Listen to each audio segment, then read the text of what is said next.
अपने जो दावे हैं वो इसको लेकर कर रहे हैं और सरकार पर निशाना भी साध रहे हैं। फिलहाल करते हैं शुरुआत और खास मेहमान जुड़ चुके हैं, जहां राजकुमार कटारिया हैं, प्रवक्ता बीजेपी हैं, स्वागत है आपका। कृष्ण शर्मा है, प्रवक्ता कांग्रेस से, स्वागत है आपका। रजत पजेटा है, प्रवक्ता इनेलो, बहुत स्वागत है आपका।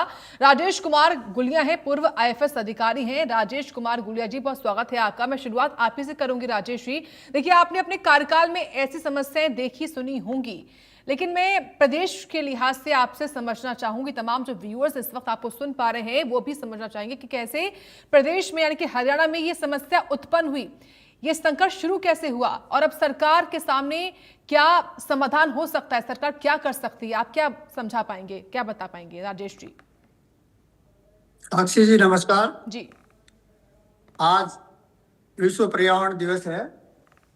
5 जून को सारे विश्व में विश्व पर्यावरण दिवस मनाया जाता है। चैनल पर उपस्थित सभी प्रवक्ता तथा आपको पर्यावरण दिवस की बहुत बहुत शुभकामनाएं। जी। मैं आपको बताना चाहूंगा साक्षी जी, पर्यावरण दिवस जो हम मना रहे हैं इसका क्या महत्व है और इसको हमें किस तरह से आगे बचा के रखना है, उसके लिए हमें बहुत कुछ इस पर ध्यान देना होगा। क्योंकि अगर हम पर्यावरण की तरफ ध्यान नहीं देंगे तो हमारी आने वाली जो पीढ़ियां हैं वो बहुत ही बुरी तरह से प्रभावित होंगी। पर्यावरण एक बहुत बड़ा मुद्दा है और ये एक बहुत बड़ा वास्ट सब्जेक्ट है। इसमें वायु, जल,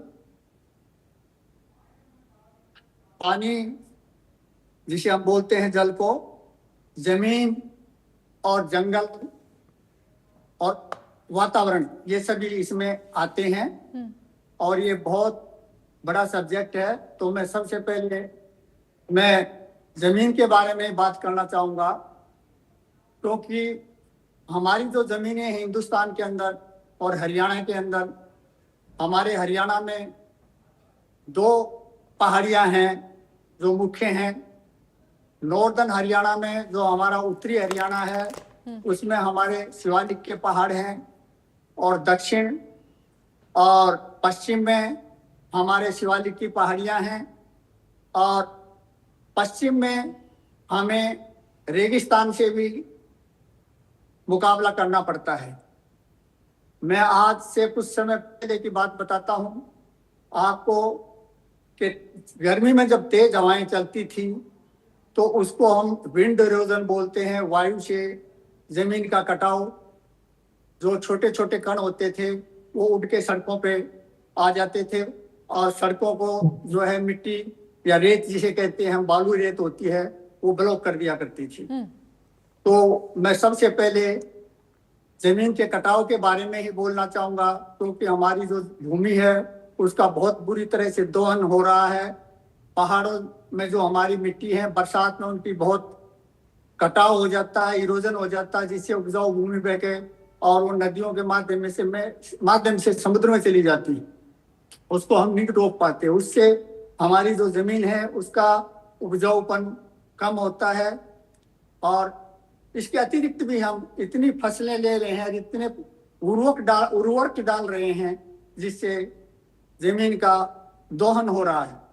उसे हमें प्राकृतिक खेती पे लेके आना होगा। गोबर की खाद का प्रयोग करना पड़ेगा, कंपोस्ट खाद का प्रयोग करना पड़ेगा, उस पर हमें जाना ही होगा एक दिन।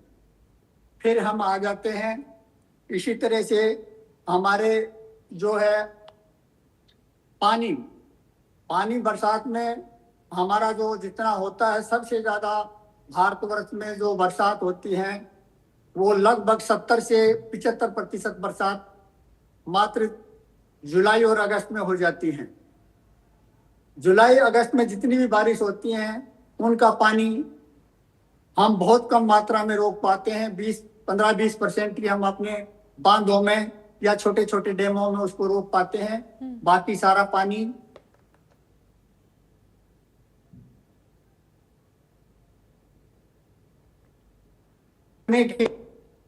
जगह जगह पर डैम बनाने होंगे हमारी बहुत सी ऐसी नदियां हैं जो बरसात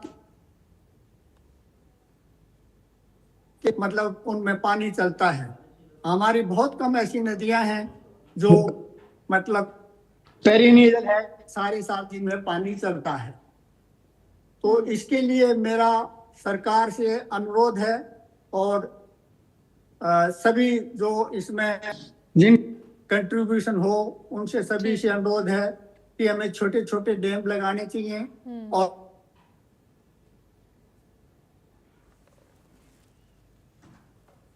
सिंचाई के प्रयोग में करना चाहिए। बिल्कुल राजेश जी, आपने जैसे भी राजस्थान के बहुत बारे में सारे मैं कहना जी चाहूंगा, तीन बहुत बिल्कुल राजेश जी, आपने बहुत सारे महत्वपूर्ण पार्वती पॉइंट्स हैं, हमें बताए ये हैं सारी की समाधान सारी के। नदियां मैं आऊंगी वापस आपके मध्य पास। प्रदेश से आपका निकली हुई है फ्रेम बीच बीच में और क्योंकि रुक इनकी भी रहा है, लंबाई आपकी भी आवाज भी बहुत क्लियर नहीं ज्यादा आ है, पा रही सबसे है। ज्यादा लंबाई ठीक है, काली सिंध नदी। परंतु दुर्भाग्य है इन नदियों पे सिवाय मध्य प्रदेश के ठीक है। राजस्थान में मात्र एक डैम लगा हुआ है। इसी तरह से मैडम मैं आपको बताना चाहूंगा कि वन इसमें बहुत बड़ा एक मतलब मुद्दा है।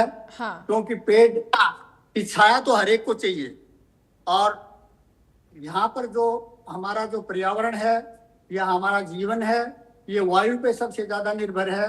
अगर हमें 2 मिनट ऑक्सीजन नहीं मिले तो हमारा जीवन लीला समाप्त हो जाएगी। तो उसके लिए जो ऑक्सीजन मिलती है उसका मात्र एक ही साधन है और वो है पेड़। पेड़ ही केवल इंसान को ऑक्सीजन देता है। तो इसलिए हमें हमारे जो जो वन है दिन प्रतिदिन घटते जा रहे हैं और वनों के रोपण की तरफ बहुत ही कम ध्यान दिया जा रहा है। इसकी तरफ हमारी सरकारें, हमारे जो विभिन्न संस्थाएं हैं और विभिन्न गवर्नमेंट ऑर्गेनाइजेशन है उन सभी को ध्यान देना चाहिए। उसके अतिरिक्त जो हमारे ये प्राइवेट हम जो लोग हैं जितने भी हैं, जो जनसंख्या है भारत की, उनको सबको एक पेड़ लगाना चाहिए और पेड़ों की तरफ बहुत ध्यान देना चाहिए। ठीक है, बहुत महत्वपूर्ण बातें आपने कही हैं राजेश जी। मैं आऊंगी आपके पास। राजकुमार जी, शुरुआत मैं आपसे करना चाहूंगी इस बहस की। देखिए, सबसे पहला सवाल यही होगा मेरा आपसे कि क्या सरकार की नजर में जल संकट है प्रदेश में? जनता तो कह रही है कि हाँ है संकट, लेकिन आपकी नजर में, सरकार की नजर में क्या आप मानते हैं इसको? खास तौर से दक्षिण हरियाणा में तो पानी की बहुत कमी है, और अगर संकट है आपकी नजर में तो सरकार ने अब तक क्या किया है, आगे सरकार क्या करने वाली है, क्या कदम उठाने वाली है, क्या बता पाएंगे आप राजकुमार जी? जी नमस्कार जी साक्षी जी, और आपके चैनल के माध्यम से मैं आपके सभी दर्शकों को आज जो विश्व पर्यावरण दिवस है उसकी भी शुभकामनाएं देना चाहता हूं और अपने सारी साथी प्रवक्ताओं का भी स्वागत करना चाहता हूं। आपने कहा कि जो मौजूदा स्थिति है हरियाणा के अंदर जल की, उसके संकट के बारे में आज का विषय रखा है और संकट के बारे में हम लोग चर्चा कर रहे हैं कि क्या एक्चुअल में संकट है या नहीं है। देखिए, इसमें कोई शक नहीं है कि आज स्थिति, क्योंकि जो ये हमें जो विरासत में मिला है हरियाणा में पिछले 12 साल पहले से जो सरकारें रही, उससे पहले की जो सरकारें रही, उन्होंने इस विषय को इतनी गंभीरता से कभी लिया नहीं जितना मौजूदा सरकार पिछले 12 सालों से लगातार इस विषय पे गंभीरता से काम कर रही है। क्योंकि ये एक दिन का संकट पैदा हुआ नहीं है। इसमें कोई शक नहीं है कि पानी कम है, डिमांड ज्यादा है, और जो हमारे को हमारा हिस्सा मिलना चाहिए उतना हिस्सा जो जल बंटवारे में पंजाब के साथ जो मिलना चाहिए था उतना हिस्सा भी नहीं मिल पा रहा। सभी सरकारों ने अपने अपने स्तर पे प्रयास किए होंगे, लेकिन जो कंक्लूजन आज तक नहीं आया, और वो जो जिस तरीके से सुप्रीम कोर्ट तक मामला जा करके एक लंबित रहता हमेशा, और जो है पिछली सरकारों ने जिस तरीके से इसके ऊपर राजनीति करने का किया है और समाधान की तरफ हम नहीं गए हैं। लेकिन मैं उस विषय पे नहीं जाना चाहता क्योंकि ये फिर राजनीतिक मुद्दा बन जाता है। राजनीति ना करके इस विषय को हमें सामाजिक आंदोलन की तरह लेना चाहिए कि क्या आज जल की स्थिति है हरियाणा में। हरियाणा के अंदर 3 नदियां हैं। एक यमुना नदी जो लगातार जो है हमारे को 12 मास पानी देती है और वो ग्लेशियर से आता है, और एक घग्गर नदी है जो बरसाती है, बरसात के अंदर ओवरफ्लो फ्लड होती है और जो है बरसात के दिनों में ही वो दिखाई देती है, उसके बाद सूख जाती है। और एक साबी नदी है दक्षिणी भारत में, दक्षिणी हरियाणा में, जो कि वो भी बरसाती नदी है। तो स्थिति तो हरियाणा की संदर्भ में, क्योंकि आप ये देखेंगे कि हमारा 86% लैंड है इरिगेशन, वो होता है ट्यूबवेल के माध्यम से। सिर्फ 14% ऐसा जो इरिगेशन होता था इससे, जो हमारे को विरासत में मिला। लेकिन हमने इन सारे चैलेंजेस को स्वीकार किया और मौजूदा सरकार जिस तरीके जो मौजूदा अवेलेबल रिसोर्स हैं उसको हम बेस्ट कैसे के हित में यूज करें, उसके बारे में हमने गहन मंथन चिंतन किया। और 12 साल से लगातार भारतीय जनता पार्टी की सरकार ने इस विषय पे बहुत काम किए हैं। मेरा पानी मेरी विरासत के माध्यम से हमने, क्योंकि हमारा जो हरियाणा है वो धान का कटोरा माना जाता है और धान पाई ज्यादा, क्योंकि इजी फसल है, लोग उसको ज्यादा उगाते थे। और आप ये देखिए कि 1 किलो चावल उगाने में एक एकड़ उसमें उगाने में 22 लाख लीटर जो है हमारा जाता है। तो हमने इस बात को गंभीरता से लिया और 7,000 रुपए राशि किसानों को हमने प्रोत्साहन के तौर पे दिया।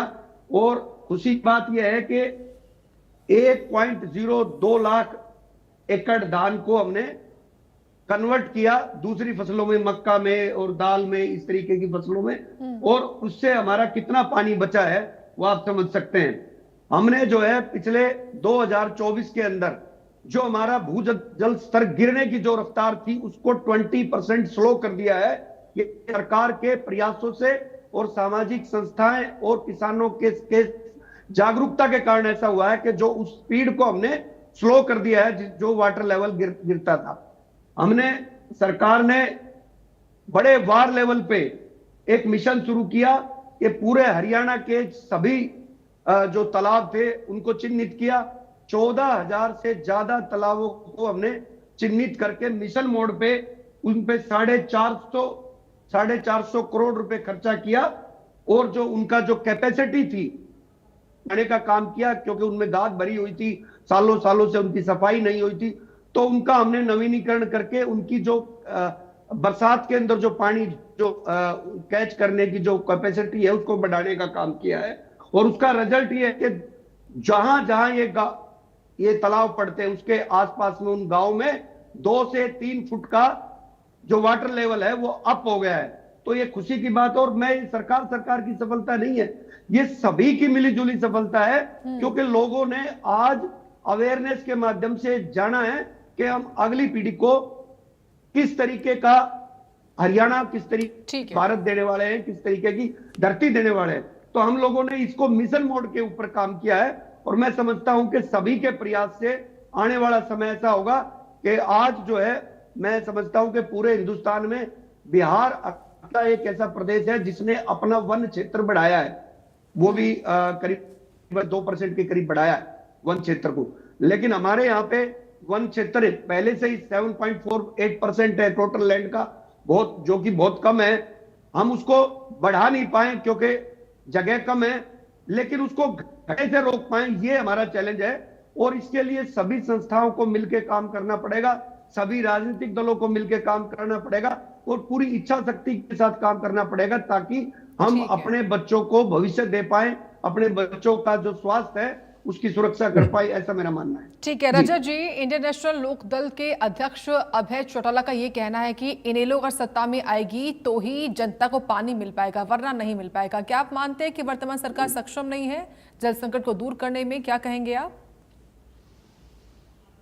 मैं बोलूंगा रजत जी, आऊंगी मैं कृष्ण जी आपके पास। देखिए बिल्कुल, हाँ जी देखिए बिल्कुल भी ये जो सरकार है, मौजूदा भाजपा की सरकार है, ये बिल्कुल भी सक्षम नहीं है इस पानी को लाने के लिए। अभी मैं सुन रहा था, भाजपा के प्रवक्ता बड़े आदरणीय हैं और उन्होंने ये कहा कि पिछली सरकारों ने हमें ये विरासत में दिया है और पिछली सरकारों ने कोई काम नहीं किया, कुछ भी काम नहीं किया। और इसका समाधान जो है वो हम ही ने निकालने का काम किया और हम इसके समाधान की तरफ बढ़ रहे हैं। ऐसी ऐसी बातें जो हैं वो सुनने को मिली, जबकि ये नहीं जानते कि जो एसवाइएल के ऊपर जो सबसे पहला जो फैसला आया था, मतलब जो सबसे पहली जो ऑनरेबल सुप्रीम कोर्ट की तरफ से जो हरियाणा के पक्ष में फैसला आया था, वो स्वर्गीय ओम प्रकाश चौटाला जी की जो इंडियन नेशनल लोकदल की सरकार थी, वो उसी में आया था। मैं आपको डेट भी बता देता हूँ, 15 जनवरी 2002 ऑनरेबल सुप्रीम कोर्ट ने ये ऑनरेबल सुप्रीम कोर्ट का ऑर्डर था कि आप 1 साल के भीतर जो है वो एसवाइएल का निर्माण करवाइए, और पंजाब को ये ऑर्डर दिए थे। और अगर पंजाब नहीं करा पाता तो ये जो जिम्मेदारी होगी ये यूनियन सेंट्रल गवर्नमेंट की होगी कि वो इसको करने का काम करे। तो पंजाब ने 18 जनवरी 2002 को रिव्यू पिटीशन फाइल की थी, जो डिसमिस हो गई थी मार्च 2002 के अंदर।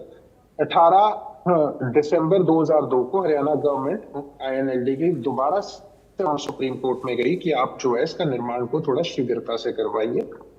3 जनवरी 2003 को पंजाब गवर्नमेंट ने कहा कि हम इसको बनाने के अंदर जो है कोई असमर्थ है और हमारा को जो है बनाने के लिए हमारी कोई मदद की जाए। मतलब वो क्षमता दिखा रहे थे कि ऑनरेबल जो है वो सुप्रीम कोर्ट इसका कोई वो निकाले।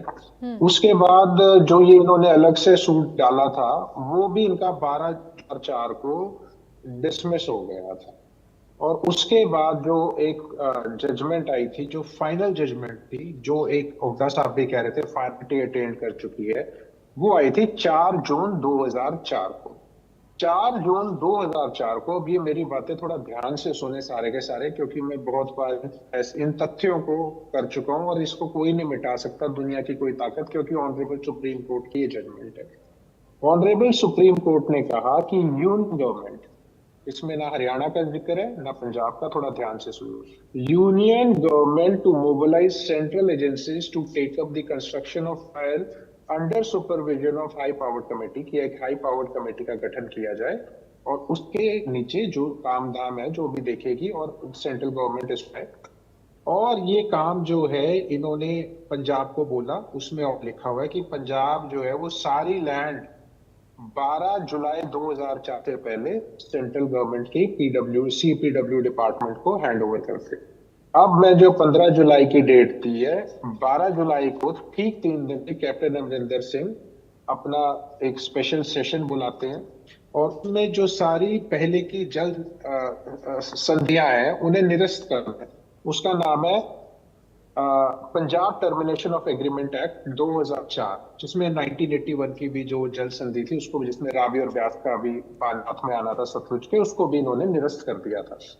अब इसके खिलाफ जुलाई 2004 को, मतलब जो प्रेसिडेंशियल रेफरेंस कॉल्ड है, ये बड़ा इंपॉर्टेंट है, इसका जिक्र मैं इसलिए कर रहा हूँ क्योंकि सिर्फ इस बात के ऊपर कि क्या जो कैप्टन अमरिंदर सिंह ने ये Punjab termination of agreement act बनाया है, क्या ये कानूनी रूप से सही है कि नहीं, सिर्फ इसके ऊपर था। बाकी सारा कोई बनाने के ऊपर, एसवाइएल के ऊपर कोई फैसला नहीं था। अब हम 22 जुलाई 2004 को इंडियन नेशनल लोकदल की पहले की सरकारों ने क्या किया उसके बारे में बता रहा हूँ। हमने इसको ऑब्जेक्ट किया, हम सेंट्रल गवर्नमेंट के पास गए, हमने कहा आप इंटरवीन कीजिए, हमने सुप्रीम कोर्ट का दरवाजा खटखटाया और सेंटर ये जो लॉ है ये रेफर कर दिया कि भाई इसके ऊपर प्रेसिडेंशियल रेफरेंस के लिए कांग्रेस की सरकार के अंदर जब तक कांग्रेस की सरकार रहती है बेंच ही कॉन्स्टिट्यूट नहीं होता, यानी एक भी हेयरिंग एसवाइएल के ऊपर कांग्रेस की सरकार में नहीं हुई। सेंटर में हरियाणा के अंदर कांग्रेस की सरकार चाहती तो इस इशू को स्पीड अप करा सकती थी। अब आती है जनवरी 2016 को 5 मेंबर बेंच कॉन्स्टिट्यूट होता है सिर्फ प्रेसिडेंशियल रेफरेंस की हियरिंग के लिए 12 साल के बाद इसके ऊपर कि ये जो पंजाब टर्मिनेशन एक्ट है 2004 का, क्या ये in accordance to section 78 of reorganisation act 1966 के अकॉर्डेंस है क्या नहीं। 10 नवंबर 2016 को फुल बेंच की जजमेंट आती है और इसको ये कहा जाता है कि एक बारी जो ऑर्डर ऑफ फाइनलिटी अटेन कर चुका है सुप्रीम कोर्ट का या हाई कोर्ट का भी, तो उसके बाद कोई स्टेट गवर्नमेंट ऐसा कोई कानून नहीं बना सकती। अब बताइए कि अभी क्या है और पिछले की सरकारों ने क्या किया। पहली बात तो हाँ, इस सरकार ने दो तीन चीजें की, वो मैं आपकी जरूर नोटिस में लेके आना चाहता हूँ। इस सरकार में पहले तो अगर डार्क जोन हो रहे थे और बार बार इस बात का जिक्र पिछले मुख्यमंत्री दो बार के रहे खट्टर जी करते आ रहे थे, तो आपने दादूपुर नलवी, जो कि इंडियन नेशनल लोकदल की सरकार की देन थी, उसे बंद क्यों कराया? हांसी बुटाना को आपने बंद क्यों कराया? अब आपने अपनी 3 सरकार के अंदर कोई ऐसी कनाल इरिगेशन की कोई ऐसी स्कीम, कोई कनाल ताकि वाटर रिचार्ज बढ़े, धरती को, हरियाणा की धरती को जा सके, क्या आपने कोई ऐसा कोई काम करवाया? क्या आपने वाटर के लिए कोई ऐसे अंडरग्राउंड वेल्स बनवाए? क्या आप आप जो इतनी इतनी बड़ी बड़ी बात करते हैं कि अभी आप कह रहे थे पीने का पानी अपने राजस्थान को, यमुना जो हमारा एक मेन स्रोत है, आप यमुना का पानी भी राजस्थान को एक अंडरग्राउंड पाइप के जरिए क्यों दिया? राजस्थान को पानी तो पंजाब भी दे रहा माइनर के थ्रू, लेकिन आपने उसको ये क्यों नहीं कि हम कनाल के थ्रू लेके जाएंगे? आई एम सॉरी, मैं अपने आपको करेक्ट करता हूँ, हरियाणा ने कहा था कि आप हाल बनाइए, मगर राजस्थान ऑब्जेक्ट करता है और राजस्थान के आगे मुंह बंद कर लिया जाता है हरियाणा सरकार द्वारा कि नहीं, आपने जैसे चाहिए हम वैसे दे देते हैं, अंडरग्राउंड पाइप के थ्रू देंगे, एक बूंद भी पानी हरियाणा की धरती को ना टच कर जाए। अब बात आ रही थी, इन्होंने कहा चावल की खेती के बारे में, धान की खेती के बारे में।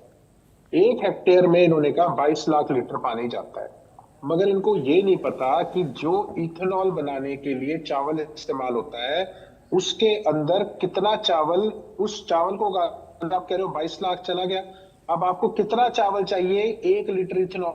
और अभी आपने E85 भी लेके आ रहे हो, वैसे ही भट्टा बिठा दिया गाड़ियों के इंजनों का कि सिर्फ कि सरकार में एक बैठा एक मंत्री के परिवार वाले इस बिजनेस में, तो अपने आप को बढ़ाने के लिए कल को तो ये कह देंगे कि भाई पानी से कार चल सकती है और हम पानी के कोई प्लांट लगाएंगे, डिस्टिल्ड वाटर है कोई इस टाइप का, भाई उसको भी डाल लो। मतलब आप ये बताइए कि, और सबसे महत्वपूर्ण बात यहाँ भी चलती है, हाइड्रोजन कार चलती है, हाइड्रोजन, हाँ ठीक है, हाइट से कार चलती है, ठीक है। आप कितनी कारें हरियाणा के अंदर जो हाइड्रोजन से कभी ना कभी तो शुरुआत होता है ना, कभी ना कभी तो होती है। सोलर से भी चलती है, हाइड्रोजन सेल कार भी है, टोयोटा की है, मैं जानता हूँ सारी की सारी बात। अब आपने कहा आप तो परम ज्ञानी है रजत जी। ठीक है राजकुमार जी, देखिए ये कोई सियासी मुद्दा नहीं है, ठीक है राजकुमार जी, कोई सियासी मुद्दा नहीं है ये। एक बार वो अपनी बात पूरी कर ले, फिर कृष्ण जी का भी ओपनिंग रिमार्क आना है। एक बार रजत जी प्लीज अभी जल्दी बात पूरी करें। मैं अब तक तो खत्म भी कर देता, मैं इतना लंबा समय नहीं लूंगा आपके डिबेट का। थोड़ा संक्षेप में मेरी आदत है, कोई मुझे बीच में ना टोके तो मैं बड़ी जल्दी बात पॉइंट टू पॉइंट खत्म करता हूँ। अब हरियाणा के मुख्यमंत्री बार बार डेटा सेंटर्स के बारे में बोल रहे थे। हरियाणा के मुख्यमंत्री के अगर कोई आसपास जो पढ़े लिखे लोग हैं कोई बैठे, तो उनको, मुख्यमंत्री को कम से कम ये बताइए कि एक डेटा सेंटर के लिए कितने लाख टन को लीटर पानी आपको चाहिए, उसको कूल करने के लिए कितने पानी की एक डेटा सेंटर को, और वो पानी क्या कितने लोगों की प्यास बुझाएगा? और सबसे बड़ी बात, तो आप क्यों दूर जाते हैं? हरियाणा के अंदर तो पेयजल की इतनी बड़ी समस्या है, मैं सिर्फ पीने के पानी की बात कर रहा हूँ। यहाँ पर इतनी बड़ी समस्या है पीने के पानी, दक्षिण हरियाणा, भिवानी, लोहारू, आदमपुर, एलनाबाद, मेवात का एरिया, टैंकरों, पानी के टैंकरों से, और अभी हाल ही में हांसी का मामला आपको चैनत गांव का पता है, और भाखड़ा का पानी 3 महीने तक पंजाब के लोग रोक के रखा रहा, और भाजपा की सरकार 3 महीने तक हिम्मत नहीं हुई, जबकि इसके मंत्री खुद खट्टर साहब है। अभी हुड्डा जी बोल रहे थे, बिल्कुल ठीक बोल रहे थे कि भाई स्टे कर रखा है भाखड़ा, पंचर नहीं कर सकते। मगर यही भाखड़ा और सतलुज, पंजाब में इतनी बाढ़ क्यों आती है मैडम आपको पता है? क्योंकि हर 10 मीटर के बाद, 100-500 मीटर के बाद नहरों में पंचर किया हुआ है, खेतों में पानी लगाने के लिए, कि पानी जितना इस्तेमाल कर सकते हो करो, हरियाणा तक पानी पहुंच जाए। पंजाब की सोच इतनी ओछी, और जब बाढ़ आती है तो पंजाब कहता है हरियाणा को, हरियाणा आड़े हो हुन चाहिए पानी।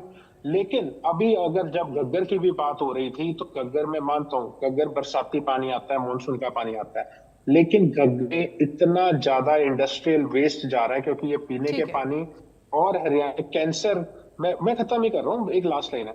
इतने जो कैंसर के केसेस बढ़ रहे हैं, हमारी अपनी एनुअल ग्राउंड वाटर की रिपोर्ट आई है जल शक्ति मंत्रालय की, जिसमें यूरेनियम कंटेमिनेशन में हरियाणा हाईएस्ट है, सेकंड हाईएस्ट है सॉरी देश में। नाइट्रेट कंटेमिनेशन है, आर्सेनिक कंटेमिनेशन है। कम से कम वाटर रिचार्ज के साथ पीने के पानी, और जो हमारी भाखड़ा और जो एसवाइल का हमारा जो इश्यू है, एसवाइल का पानी अगर मिलेगा, अभी कैनाल इरिगेशन होगी, पूरा हरियाणा सिंचित होगा। हमें कोई दिक्कत नहीं है आगे राजस्थान को देने में पानी, हमें कोई दिक्कत नहीं है आगे दिल्ली को देने में पानी, मगर कम से कम हरियाणा के हक का पहले पानी तो लो। आपके पास तो एक यमुना का पानी भी आप राजस्थान में दे रहे हो।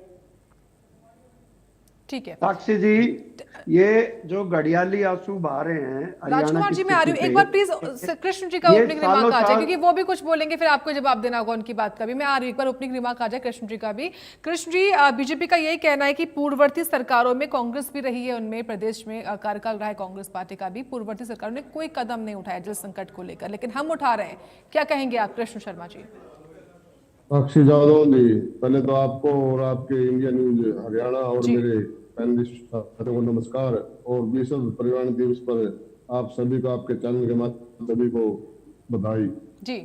देखिए मैडम जी, ये विश्व पर्यावरण दिवस है, इस पर पर्यावरण के मतलब की बात मैं समझता था कि होगी, लेकिन जो SYL का मुद्दा है, ये एक लंबित मुद्दा है, काफी वर्षों से, जब से हरियाणा अलग हुआ तब से ये लंबित है, और सुप्रीम कोर्ट का आदेश को भी पंजाब इसको नहीं मान रहा। तो मैं तो ये कहना चाहूंगा एक छोटे संक्षेप में, क्योंकि सारी बातें हमारे विद्वान साथियों ने बताई, पंजेटा जी ने, कि इसमें हरियाणा सरकार ने इसमें कंटेम्प्ट ऑफ कोर्ट का जो केस डालना चाहिए था पंजाब के खिलाफ, वो नहीं डाला आज तक भी। चलो ये तो बात पुरानी हो गई, इनको साइड रखते हैं।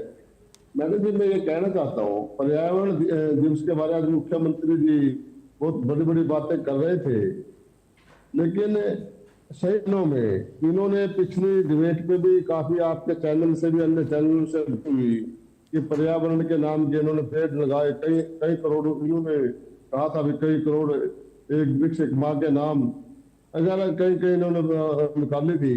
मुझे तो इनके वृक्ष लगाए हुए मैडम जी, हरियाणा में आप भी हरियाणा के हैं और हम भी हैं, कोई वृक्ष, पहले वृक्ष लगते, उसके लिए बेलदार पानी देने के लिए, उसको एक साल के लिए उसके बच्चे की तरह उसकी परवरिश की जाती, तब जाके फल फलित होता था। लेकिन सैकड़ों पेड़ भी, हजारों पेड़ भी, कई सौ करोड़, 25-26 करोड़ इन्होंने जो पेड़ लगाए थे, कई हजार करोड़ में इन्होंने जो प्रयाग के नाम से किया था। कोई वृक्ष किसी तालाब पर, किसी सड़क के किनारे पर हमें कोई दिखाई नहीं देते। ये सबसे बड़ा पर्यावरण को खत्म कर रहा है हमारा। पहले वृक्ष सड़कों के किनारे होते थे, जिस रोड के किनारे होते, जिस रोड पे आप देख रहे हो कोई वृक्ष नजर नहीं आते आपको, सब कटाई करते। विकास चाहिए, लेकिन विकास के साथ ही मैडम हमें पर्यावरण भी हमारा जरूरी है। कहते हैं ना, पहले बुजुर्ग गंगा को, जमुना को माता बोलते थे। माता का मतलब मैडम जी, हर सनातन धर्म में विज्ञान होता है, इसलिए माता कहा जाता था कि इसको कोई दूषित ना करे, इसमें कोई कूड़ा करकट ना डाले। आज भाजपा के नेताओं ने, भाजपा के सभी जो भी वर्कर हैं, जो राज की, उन्होंने कई हजार, कई लाख एकड़ जमीन मैडम जी, ब्लॉक लेवल पर, जिला लेवल पर और हेडक्वार्टर लेवल पर, इनके मन अच्छी खेती, जिसमें अच्छी खेती होती है, उनको ले लेते हैं और उसमें प्लाट काट देते हैं मैडम जी। और बड़ी बड़ी कॉलोनी में 50 हजार, 1 लाख रेट हो रहे हैं गज के। इन्होंने ऐसा पर्यावरण दूषित कर दिया। और गंगा जमुना के किनारे और गग्गर, उसमें मैडम जी इतना माइनिंग हो रही है, इतना प्रदूषण हो रहा है। अभी कल ही अखबार में आपने देखा, हमारे कुंडा कला करनाल जिले, वहां पर अवैध रूप से खनन हो रहा है। वहां के ग्रामवासियों को रोका, और वहां पे पुलिस को सब मंथली संतली ले रहे हैं। किसी को कोई सड़कें टूटी पड़ी है, सड़कों में टूट के वो जो रेत गिरता है मैडम जी, पर्यावरण उससे दूषित हो रहा है। कई कारण है, कोई कारण दो बताए। जल के बारे में जो पॉन्ड सिस्टम लेके आई सरकार, भारत सरकार कांग्रेस के टाइम में, पॉन्ड सिस्टम सही था मैडम, लेकिन पॉन्ड बना दिए जाते हैं और पोंडों की ऊंचाई मैडम जी ऊपर कर दी जाती है। जो बारिश का वर्षा का पानी आता है वो पानी उसमें कैसे करेगा जब उसके चारों तरफ से आपने ये कर दिया। उसमें क्या आता है घरों का जो मैडम जी पहले जो वो गंद वो जो पानी आना चाहिए था प्रकृति स्रोत होना चाहिए थे वो पानी उसमें जा ही नहीं सकता। उसके चतुर्थों को बड़े बड़ी उसको बोलते हैं हम वो लगे हुए हैं कि बाढ़ लगा ले उसको ऊंचाई है उसकी ज्यादा। कई ऐसे कारण है वृक्ष जल संरक्षण नहीं हो रहा। अगर सरकार अगर ये अंग्रेजों से सीखे या गुजरात में महात्मा गांधी से सीखे। गुजरात के प्रधानमंत्री जी हैं गांधी जी के गांव में गांधी जी के मान लीजिए वाटर हार्वेस्टिंग जो होता था हर घर में वर्षा का पानी अंदर जाता था। अगर सरकार ऐसी है तो इसमें सब्सिडी देके बना दे फ्री में बना दे।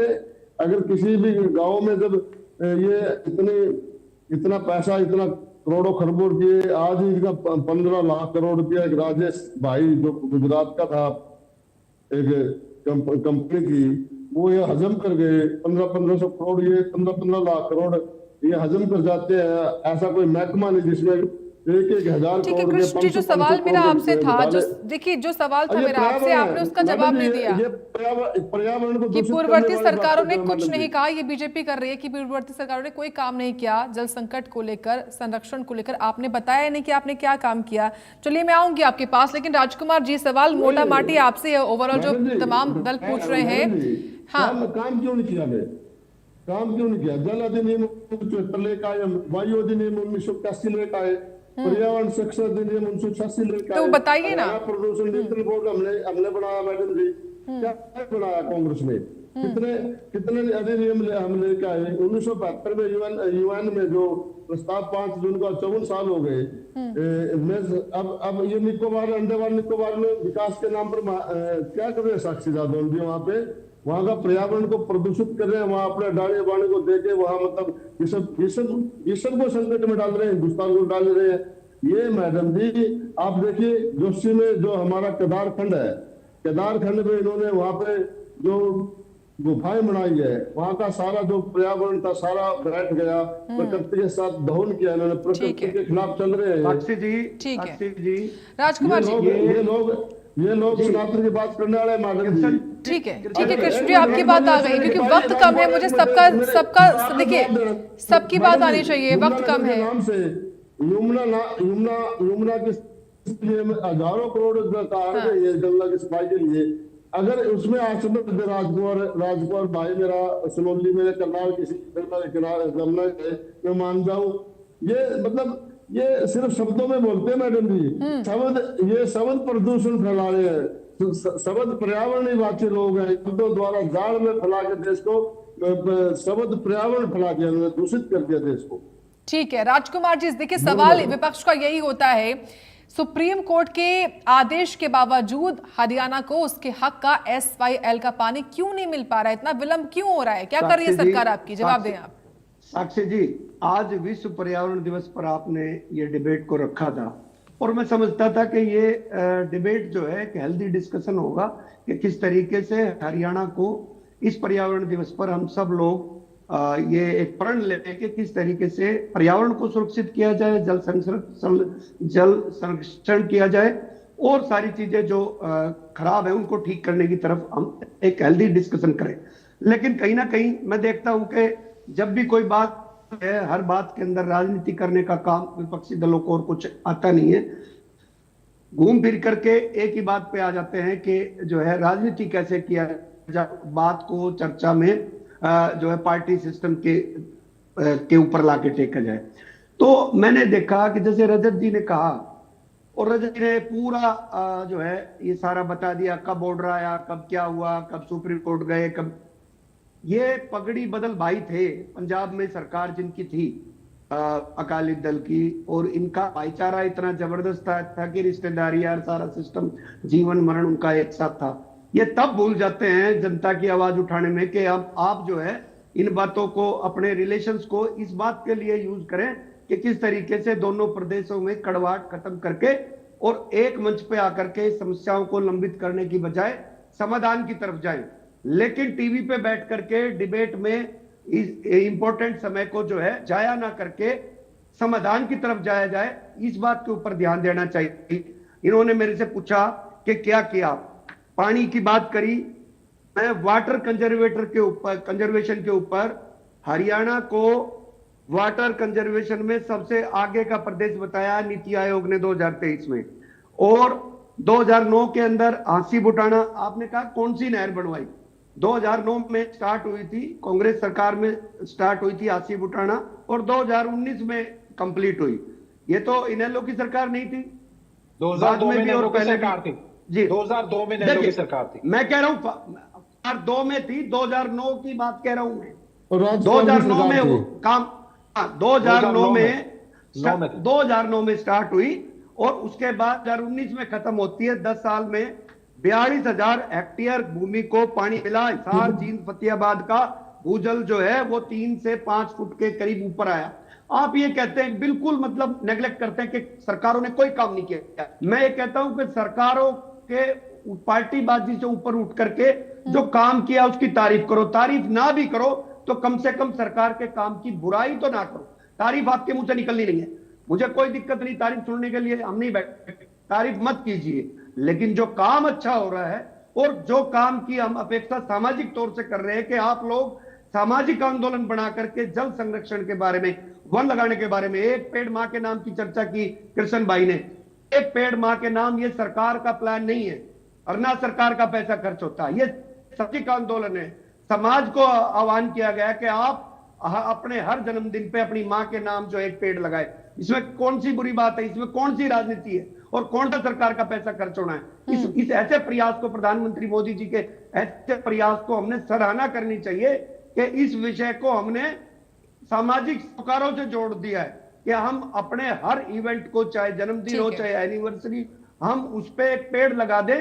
और अगर ये परंपरा बन जाए तो हम ये समस्या जो है, कम बारिश होने की समस्या का समाधान भी हमारे पास हो जाएगा। पेड़ की हमारा जो एयर पॉल्यूशन है उसकी समस्या का समाधान होगा। और जल, जहां पेड़ होंगे वहां जल भी संरक्षित रहेगा, क्योंकि पेड़ जो है कहीं ना कहीं जो मिट्टी को पकड़ के रखते हैं और उसको जो है अंडर रिचार्ज होने में मदद भी करते हैं, वाटर रिचार्ज होने में। और आप प्रयासों को सराहना करने, आज 100% हरियाणा की सरकार की कोई भी बिल, उसको 100% ये कर दिया है कि रेन वाटर हार्वेस्टिंग होगा और उसका असर आया है। आप देखिए कि जहां जहां भी हमारी जो बड़ी बिल्डिंग है वहां के आसपास वाटर रिचार्ज बढ़ा है। तो जो प्रयास है वो कहीं ना कहीं से शुरू करने होते हैं। मैं समझता हूं कि कंप्लीट नहीं है जो हमने किया, ये अंतिम नहीं है, और बहुत सारी चीज की जरूरत है और उसके लिए सहयोग समाज की जरूरत है और जन आंदोलन बनाने की जरूरत है। हम विश्व पर्यावरण दिवस पर यह आह्वान करें जनता से कि इस आज को और बुलंदी दें और गांव-गांव में जिस तरीके से सरकार बच्चों को जो ने जल संरक्षण के बारे में बता रही है, इनके ऊपर सेमिनार कर रहे हैं स्कूलों में। 20 लाख बच्चों को हमने जो है ना इसमें इसके साथ जोड़ा हुआ है और 6000 गांव के अंदर, हरियाणा के अंदर पानी के लिए पंच बना दी गई है, जो पानी के मुद्दों के ऊपर जो है वहां के लोकल इश्यूज के ऊपर। तो आप इन बातों को, इन चीजों को सराहना करनी चाहिए और हमारी कार की सराहना नहीं चाहिए, ये सामाजिक सरोकार है, उनकी सराहना होनी चाहिए। राजेश कुमार जी, क्या आप मानते हैं जल संकट की कमी में एक अवेयरनेस की भी कमी है, जो जिसके चलते जल संकट हुआ है? ये अवेयरनेस की कमी भी है, आप मानते हैं राजेश कुमार जी? आर्य रजत जी आपके पास। मैं इसमें साक्षी जी कि अवेयरनेस की कमी ये है कि जो हमारा फुटेज है वो हमारा कालका से शुरू होता है और हमारा यहाँ यमुना नदी के पास जो खिजराबाद है, यहाँ के पहाड़ी एरिया खत्म होता है। इसमें लगभग 13 किलोमीटर डेप्थ में हमारा हरियाणा का एरिया है, हिली ट्रैक में। तो यहाँ पर वाटर हार्वेस्टिंग के बहुत चांसेस हैं और सरकार ने पहले भी किए हैं। और अब जो ये सरकार है, ये एक सोम नदी है जहाँ से सरस्वती नदी का उद्गम हुआ है, वहाँ पर एक बहुत बड़ा डैम बनाने जा रही है। हिमाचल सरकार के साथ इनका कोलैबोरेशन है। उसमें जो वाटर स्टोरेज का एरिया है वो हिमाचल प्रदेश का होगा और कंस्ट्रक्शन उसकी डैम की होगी वो हरियाणा के क्षेत्र में होगी। तो इस तरह से फुटेज में ज्यादा से ज्यादा किसाऊ डैम, ये गुड़िया जी किसाऊ डैम है ये जो आप जिसका जिक्र कर रहे हैं जी, आदि बद्री निवास किसाऊ डैम है क्या कोई जिसका नहीं। चल रहा है जी? आदि बद्री अदबदरी के पास है ये। अदबदरी में आपका क्या है कि वहां से सरस्वती नदी का उद्गम है और वहां पर सोम नदी है। वो सोम नदी पर हरियाणा सरकार एक डैम लगाने जा रही है और उस डैम का लगभग सर्वे वगैरह सब खत्म हो चुका है और वो काम शुरू होने वाला है। वहां पर मतलब कैचमेंट एरिया का मतलब जो पानी सारा हिमाचल के से आएगा और जो पानी स्टोर होगा वो हरियाणा के क्षेत्र में होगा और वो मेरे ख्याल से 1 साल के अंदर पूरा हो जाएगा। इस तरह की यहाँ बहुत साइटें हैं। सरकार कोशिश कर रही है। पिंजौर के क्षेत्र में भी पीछे एक डैम बना गया था बहुत पहले और अब भी वहां पर घग्गर नदी पर इसके मतलब बनाने के लिए प्रयास चल रहे हैं। इसके अतिरिक्त छोटी छोटी नदियां जिनको हम ट्रिब्यूटरी कहते हैं या बड़ी नदियों की जो शाखाएं हैं वो काफी हैं। टांगरी नदी जैसे अंबाला में बहुत बाढ़ आता है, उस पर भी इस तरह का डैम लगाया जा सकता है। परंतु ये सारा का सारा कार्य जो है ये हिमाचल सरकार से मिलके ही होगा क्योंकि इसमें दोनों के क्षेत्र आएंगे। पानी का जो स्टोरेज होगा वो पानी का स्टोरेज हिमाचल में जाएगा और कंस्ट्रक्शन हरियाणा के क्षेत्र में होगी। छोटे छोटे डैम भी सरकार लगा रही है, प्रयास कर रही है और भी प्रयास करना चाहिए। और मेरी सलाह है कि इसमें पीपल पार्टिसिपेशन, जो छोटे डैम लगाए जाते हैं उसमें पीपल पार्टिसिपेशन होना चाहिए। 15 से 20% हिस्सा उन किसानों का होना चाहिए जिनके खेतों में पानी लगना है और वो श्रम के रूप में होना चाहिए। जिन किसानों के पास ट्रैक्टर ट्रॉली है या जिनके पास ट्रैक्टर ट्रॉली नहीं है वो मजदूरी के रूप में या किसी और रूप में काम कर सकते हैं। तो उससे हमारा सोर्स ऑफ वाटर बहुत क्रिएट हो जाएंगे और काफी पानी जो बरसात का बिल्कुल राजेश जी, कुल मिलाकर पानी एक ऐसा मुद्दा है खास तौर से अभी के लिहाज से जिसमें सरकार अकेले नहीं कर पाएगी। इसमें पंजाब का, हिमाचल का, राजस्थान का, सभी राज्यों का सहयोग बहुत जरूरी है। रजत जी अपनी बात पूरी करें, फिर कृष्ण जी मैं आ रही हूँ आपके पास।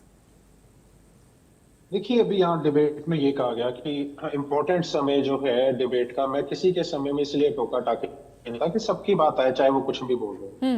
इन्होंने जो जैसी बात करी, इन्होंने एक इतिहास बताया, बिल्कुल ठीक बात है। हमारा अकाली दल के साथ बड़े अच्छे संबंध है, ऐसी कोई बात नहीं है। मगर हाँ, वो संबंध टूटे भी SYL को लेकर। लेकिन इनको मैं एक डेट बताता हूँ, उसको ध्यान में, जहन में उसको ले।